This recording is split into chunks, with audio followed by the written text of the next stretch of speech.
Évangile de Jésus-Christ selon saint Luc. Un pharisien avait invité Jésus à manger avec lui. Jésus entra chez lui et prit place à table. Survint une femme de la ville, une pécheresse. Ayant appris que Jésus était attablé dans la maison du pharisien, elle avait apporté un flacon d'albâtre contenant un parfum. Tout en pleurs, elle se tenait derrière lui, près de ses pieds, et elle se mit à mouiller de ses larmes les pieds de Jésus. Elle les essuyait avec ses cheveux, les couvrait de baisers et répandait sur eux le parfum. En voyant cela, le pharisien qui avait invité Jésus se dit en lui-même : « Si cet homme était prophète, il saurait qui est cette femme qui le touche et ce qu'elle est, une pécheresse. » Jésus, prenant la parole, lui dit : « Simon, j'ai quelque chose à te dire. » « Parle, maître. » Jésus reprit : « Un créancier avait 2 débiteurs. Le premier lui devait 500 pièces d'argent et l'autre 50. Comme ni l'un ni l'autre ne pouvait les lui rembourser, il en fit grâce à tous 2. Lequel des 2 l'aimera davantage ? Simon répondit : « Je suppose que c'est celui à qui on fait grâce de la plus grande dette. » « Tu as raison, » lui dit Jésus. Il se tourna vers la femme et dit à Simon : « Tu vois cette femme ? Je suis entré dans ta maison et tu ne m'as pas versé de l'eau sur les pieds. Elle les a mouillés de ses larmes et essuyés avec ses cheveux. Tu ne m'as pas embrassé. Elle, depuis qu'elle est entrée, n'a pas cessé d'embrasser mes pieds. Tu n'as pas fait d'onction sur ma tête. Elle a répandu du parfum sur mes pieds. Voilà pourquoi je te le dis, ses péchés, ses nombreux péchés, sont pardonnés puisqu'elle a montré beaucoup d'amour. Mais celui à qui on pardonne peu montre peu d'amour. »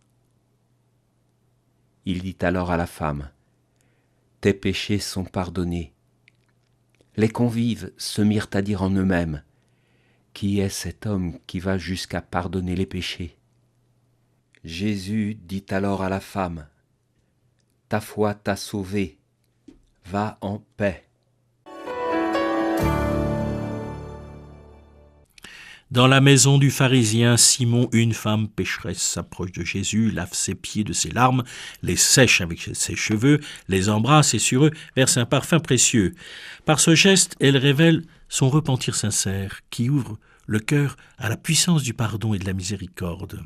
Et Jésus, en la louant, montre, oui, que le pardon ne dépend pas de nos mérites, mais de la miséricorde d'un cœur qui aime. Oui, la voilà, cette femme qui manifeste par un acte d'amour et de gratitude son regret sans doute de ne pas être, comme le Seigneur souvent évoque, parce qu'elle se condamne elle-même.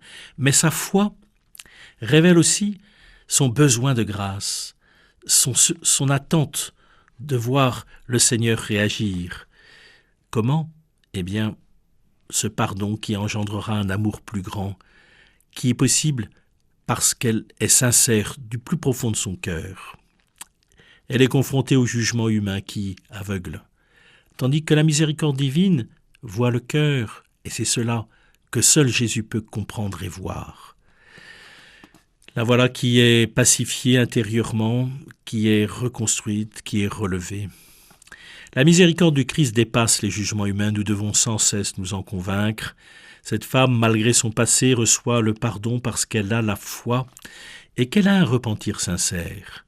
Oui, le pardon est un acte de foi. Accepter le pardon, c'est ouvrir son cœur à la grâce qui transforme. Alors, la gratitude peut encore s'exercer. Le parfum versé sur les pieds symbolise la reconnaissance qui est associée au pardon. N'oublions pas que le jugement de Simon est un avertissement. Le cœur fermé au Christ se perd dans l'orgueil et se rend incapable de recevoir la miséricorde. Que ce texte et ces paroles nous inspirent, voilà ce que nous pouvons souhaiter. Quand un membre de nos familles ou de notre relation commet une faute, offrons pardon. Demandons au Seigneur de nous rendre capables d'offrir un pardon avant de juger, imitant ce qu'il fait à l'égard de cette femme. Si ne soyons pas indifférents aux expressions de foi et de charité qui se vivent autour de nous, de manière parfois un peu déconcertante. Et pour cela, n'oublions pas de prier chaque matin, pour recevoir cette grâce de reconnaître nos propres fautes d'abord, puis de demander le courage de pardonner à ceux qui nous ont blessés. Par ailleurs, soyons comme la femme, reconnaissons notre besoin de grâce, nous avons besoin du secours, exprimons notre regret par des actes d'amour et de gratitude, et apprenons à notre tour à pardonner comme Jésus. Quand nous recevons le pardon, partageons-le avec ceux qui en ont besoin, afin que la lumière du Christ éclaire le monde. Il a tant besoin de cela. Saint Luc nous montre que le cœur qui se contrit est digne, car devant Dieu, il annonce un avenir. Et bien que ce pardon nous ouvre aujourd'hui au service, aux transformations que l'action de grâce peut faire naître en chacun. L'évangile du jour était commenté par le père Yvon Barrault, curé des paroisses Saint-Benoît en Val-de-Loire et Sainte-Marie en Pays d'Ancenis.